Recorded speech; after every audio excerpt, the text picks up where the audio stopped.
Hello friends, welcome to my channel. आज हम लोग पढ़ेंगे लंग लकार। लंग लकार के बारे में ए टू जेड, यानी कि लंग लकार के बारे में आज हम लोग सब कुछ पढ़ेंगे। जैसे लंग लकार कहते किसे हैं, लंग लकार की परिभाषा क्या होती है, लंग लकार को हिंदी में क्या कहते हैं, इंग्लिश में क्या कहते हैं। लंग लकार में जो धातुएं आती हैं उनका, कुछ धातुओं का, 4-5 धातुओं का रूप पढ़ेंगे। और लंग लकार में जो सेंटेंस आते हैं, जो वाक्य आते हैं, उनका हिंदी से संस्कृत अनुवाद करना सीखेंगे। तो आज की इस क्लास में हम लोग ये सारी चीजें सीखेंगे, अर्थात लंग लकार के बारे में जो कुछ भी आता है एग्जाम में, जहाँ से क्वेश्चन बनता है, उसके बारे में लगभग हम लोग सारी चीजें सीख लेंगे। तो वीडियो में अंत तक बने रहिएगा। चलिए बिना देरी किए वीडियो को शुरू करते हैं। तो सबसे पहले हम लोग देखेंगे लकार, यानी कि लंग लकार। तो लंग लकार को हिंदी में कहते हैं भूतकाल और इंग्लिश में कहते हैं पास्ट टेंस। इंग्लिश में कहेंगे पास्ट टेंस, हिंदी में कहेंगे भूतकाल और संस्कृत में कहेंगे लंग लकार। तो आप जान गए होंगे कि लंग लकार कहते किसे हैं। अब इसकी हम लोग परिभाषा देखेंगे। तो जो कार्य आज से पूर्व हो चुका है, अर्थात क्रिया आज समाप्त नहीं हुई है बल्कि कल या उससे भी पूर्व यानी पहले हो चुकी है, वह लंग लकार होता है। तो जो कार्य आज से पूर्व हो चुका है, मतलब कि कल हो चुका है या उससे पहले भी हो चुका है, तो वैसा कार्य या सेंटेंस जो रहेगा वह लंग लकार के अंतर्गत आएगा। तो लंग लकार की परिभाषा आप लोग समझ गए होंगे। अब हम लोग देखेंगे लंग लकार में कुछ धातु रूप उदाहरण। और लंग लकार के अंतर्गत जो सेंटेंस आते हैं वो है जैसे उसने पढ़ा, वह जाता था, या वह स्कूल गया। तो ये सब जो सेंटेंस होते हैं वह लंग लकार के अंतर्गत आते हैं। तो चलिए लंग लकार कहते किसे हैं उसकी परिभाषा हमने देख लिया। अब देखेंगे लंग लकार में कुछ धातु रूप के उदाहरण, यानी कि लंग लकार में धातुएं कैसे चलती हैं उन्हें हम लोग देखेंगे। तो हमने पहली धातु लिया है भू धातु, भू या भव धातु, भू या भव धातु। तो भू धातु का लंग लकार में इस तरह से रूप चलता है। प्रथम पुरुष एक वचन अभवत, प्रथम पुरुष द्विवचन अभवताम, प्रथम पुरुष बहुवचन अभवन, मध्यम पुरुष एक वचन अभवः, मध्यम पुरुष द्विवचन अभवतम, मध्यम पुरुष बहुवचन अभवत, उत्तम पुरुष एक वचन अभवन, उत्तम पुरुष द्विवचन अभवाम, उत्तम पुरुष बहुवचन अभवाम। तो जो भूतकाल की यानी लंग लकार की जो धातुएं होती हैं उनके पहले हमेशा अ जुड़ा होता है। तो यदि आपको कोई धातु नहीं याद है, उसका रूप नहीं याद है, और एग्जाम में आ जाए कि मतलब अभवतम यह किस लकार की धातु है, तो आप पहले अ देखकर बता सकते हैं, समझ जाएंगे कि यह भूतकाल की धातु है। तो आप इतना भी याद कर सकते हैं कि जिस धातु के पहले अ का प्रयोग होता, अ लगा होता, वह धातुएं भूतकाल में होती यानी लंग लकार में होती हैं। तो भू धातु यानी भव धातु का रूप इस तरह से चलता है लंग लकार में। एक बार और इसे हम लोग देख लेते हैं, याद कैसे करेंगे।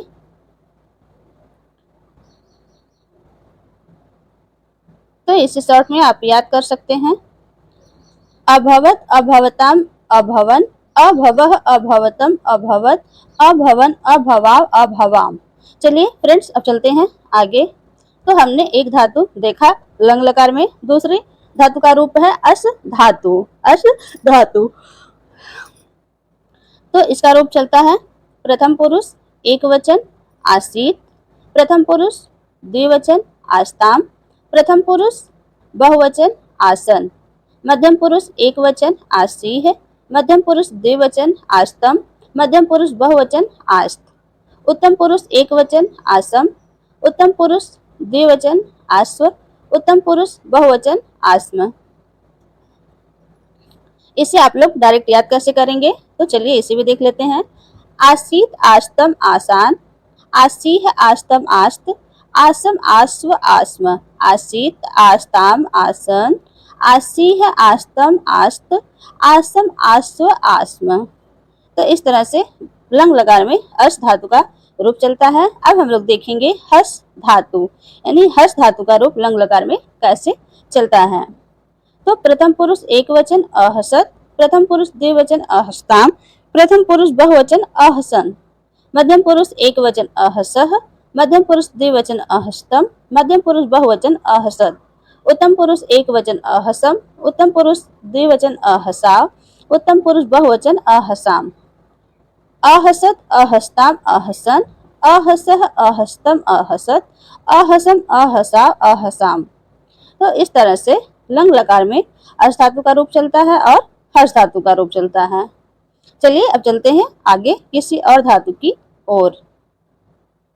तो हमारी चौथी धातु रूप है पट धातु रूप। तो लंग लकार में पट धातु का रूप किस प्रकार चलता है, चलिए अब इसे सीखते हैं।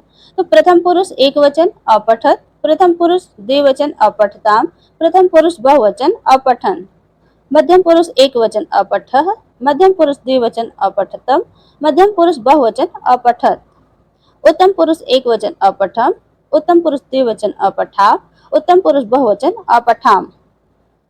एक बार और रिपीट करते हैं, याद कैसे करेंगे फटाफट।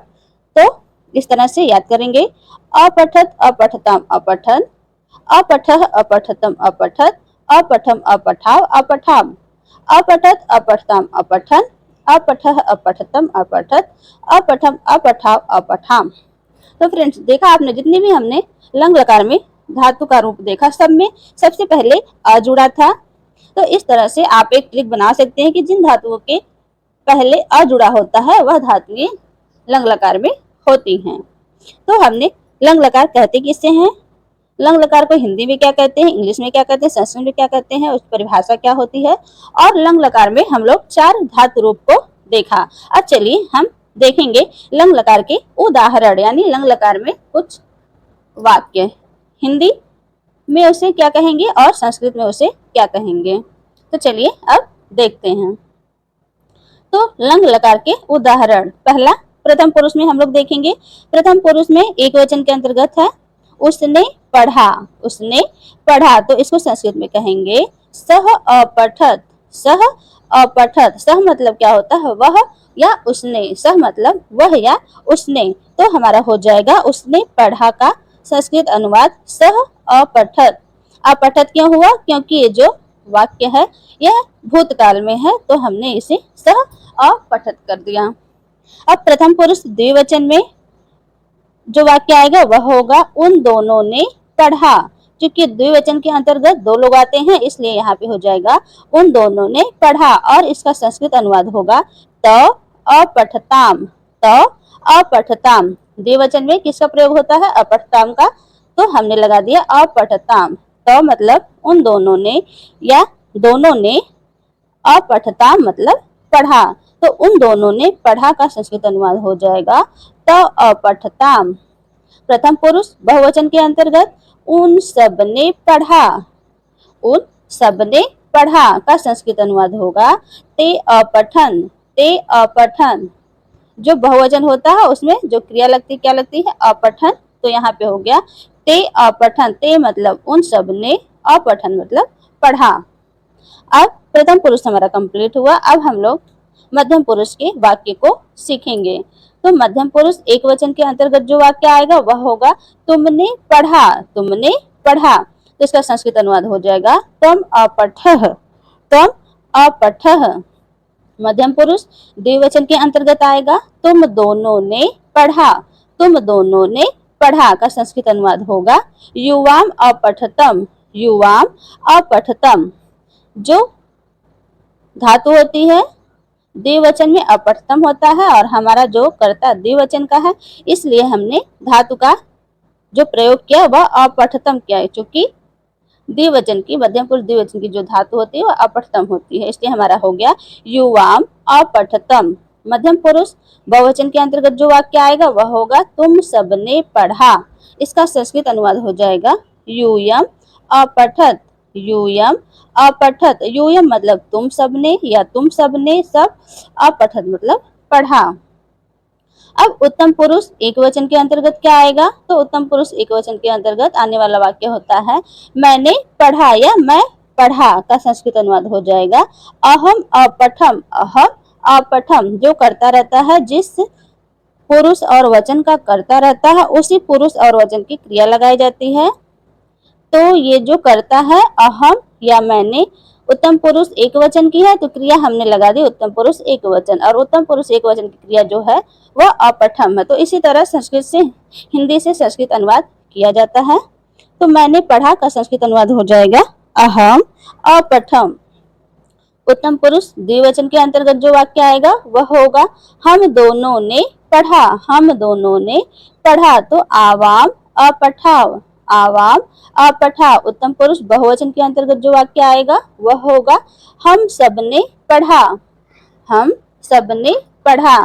इसका संस्कृत अनुवाद हो जाएगा वयम अपठाम। वयम अपठाम। तो फ्रेंड्स, लंग लकार के अंतर्गत जो भी वाक्य आएंगे हिंदी से संस्कृत में बनाने के लिए वह इन्हीं 3 पुरुष के अंतर्गत और 3 वचन के अंतर्गत ही आएंगे, इससे बाहर कुछ नहीं आएगा। प्रथम पुरुष के अंतर्गत वह आता है वे दोनों, उन दोनों आता है, और वे सब या उन सब ने ये आता है कर्ता के रूप में।